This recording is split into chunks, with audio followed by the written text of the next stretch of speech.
Joseph Kabila, le silence, le pouvoir et l'héritage d'un homme qui a marqué le Congo. Joseph Kabila est sans doute l'un des dirigeants les plus énigmatiques de l'histoire politique contemporaine de la République démocratique du Congo. Peu bavard, rarement expansif, presque absent des grandes démonstrations publiques, il a pourtant dirigé l'un des pays les plus vastes, les plus riches et les plus complexes du monde pendant près de 18 ans. 18 années à la tête d'un État marqué par la guerre, les tensions régionales, les convoitises internationales et une fragilité institutionnelle chronique. Qui est réellement Joseph Kabila? Et que restera-t-il de son passage au pouvoir? Son accession à la présidence, en 2001, se fait dans un contexte dramatique. L'assassinat de son père, Laurent-Désiré Kabila, plonge le pays dans le choc et l'incertitude. Joseph Kabila, encore jeune et peu connu du grand public, est désigné pour reprendre les rênes de l'État. Beaucoup doutent.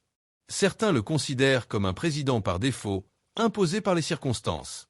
D'autres estiment qu'il ne survivra pas politiquement dans un environnement aussi hostile. Mais très vite, Joseph Kabila surprend. Il adopte une posture calme, presque effacée. Là où d'autres auraient cherché à imposer leur autorité par la parole, il choisit le silence. Ce silence devient sa signature politique. Il observe, écoute, consulte et agit souvent loin des projecteurs. Ce style déroute ses adversaires, rassure certains partenaires internationaux et finit par s'imposer comme une méthode de gouvernance. Sous sa présidence, la RDC connaît une période de transition délicate.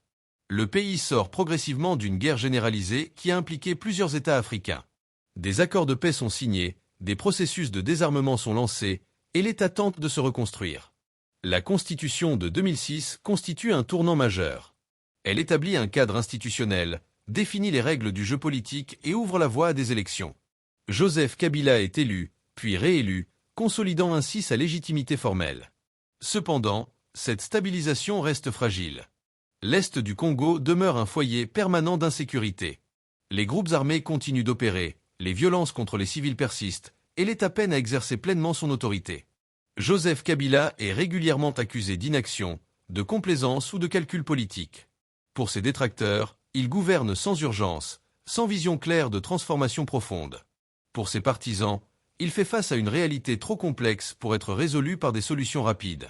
Son rapport au pouvoir reste singulier. Contrairement à d'autres chefs d'État africains, Joseph Kabila ne cherche pas à construire un culte de la personnalité. Il parle peu, apparaît rarement dans les médias, et laisse souvent ses collaborateurs s'exprimer à sa place. Cette distance renforce son aura mystérieuse, mais creuse aussi le fossé entre le pouvoir et la population. Beaucoup de Congolais ont l'impression d'un président lointain, difficile à comprendre, parfois déconnecté des réalités quotidiennes. L'un des épisodes les plus sensibles de son règne survient à la fin de son second mandat constitutionnel. La Constitution lui interdit de se représenter, mais les élections sont reportées à plusieurs reprises. Le climat politique devient explosif. Les manifestations se multiplient, la pression internationale s'intensifie et le pays retient son souffle. Le silence de Joseph Kabila, une fois encore, nourrit toutes les spéculations. Va-t-il s'accrocher au pouvoir? Va-t-il modifier la Constitution? Va-t-il imposer un successeur contrôlable? Finalement, Joseph Kabila crée la surprise. Il annonce qu'il ne sera pas candidat et accepte l'organisation des élections. Son départ de la présidence marque un moment rare dans l'histoire politique congolaise. Pour certains, c'est un acte de responsabilité et de maturité politique. Pour d'autres, c'est une manœuvre stratégique visant à préserver son influence tout en évitant une confrontation directe avec la population et la communauté internationale. Car quitter la présidence ne signifie pas disparaître. Après son départ, Joseph Kabila conserve un poids politique considérable. Son camp reste influent au Parlement, dans l'administration et au sein de certaines institutions clés. Il devient sénateur à vie, un statut qui lui garantit une présence durable sur la scène politique.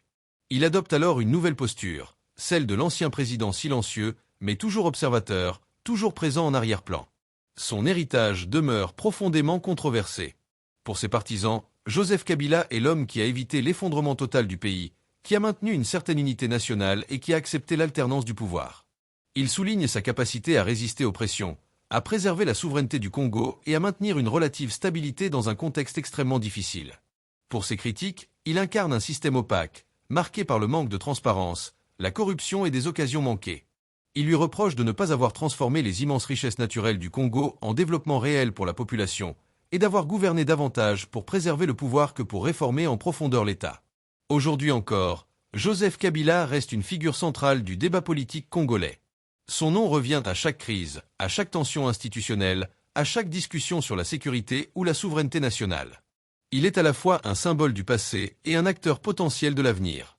Son silence, toujours présent, continue de susciter interrogations et spéculations. L'histoire jugera Joseph Kabila avec le recul nécessaire. Mais une chose est indéniable, il a marqué le Congo. Non par des discours flamboyants ou des démonstrations spectaculaires, mais par une endurance politique rare, une capacité à durer dans le chaos et une manière unique d'exercer le pouvoir dans la discrétion. Dans un pays où le bruit, la force et la confrontation sont souvent perçus comme des signes d'autorité, Joseph Kabila a prouvé qu'on pouvait gouverner autrement. Dans le silence. Et parfois, ce silence pèse plus lourd que toutes les paroles. Au-delà de l'homme, Joseph Kabila représente aussi un système. Un système fait d'équilibres fragiles, de compromis silencieux et de réseaux d'influence construits sur le temps long. Son pouvoir n'a jamais été spectaculaire, mais il a été résilient. Là où d'autres dirigeants sont tombés sous la pression populaire ou internationale, lui a tenu, souvent sans s'expliquer, sans se justifier, laissant les événements parler à sa place. Cette capacité à durer pose une question essentielle pour le Congo. Le pays a-t-il réellement tourné la page de l'ère Kabila, ou en subit-il encore les structures profondes? Beaucoup estiment que les mécanismes mis en place sous son règne continuent d'influencer la gouvernance actuelle, les rapports de force institutionnels et même certaines décisions stratégiques. Joseph Kabila n'est peut-être plus au pouvoir, mais son ombre plane encore sur l'État congolais. Pour une partie de la jeunesse congolaise, son nom est associé à une période d'attente, de promesses non tenues et d'espoirs différés. Pour d'autres, plus pragmatiques, il reste l'homme qui a maintenu le pays debout quand tout menaçait de s'effondrer. Cette dualité résume parfaitement son héritage. Ni héros incontesté, ni simple figure du passé, mais un acteur central d'une histoire nationale encore inachevée.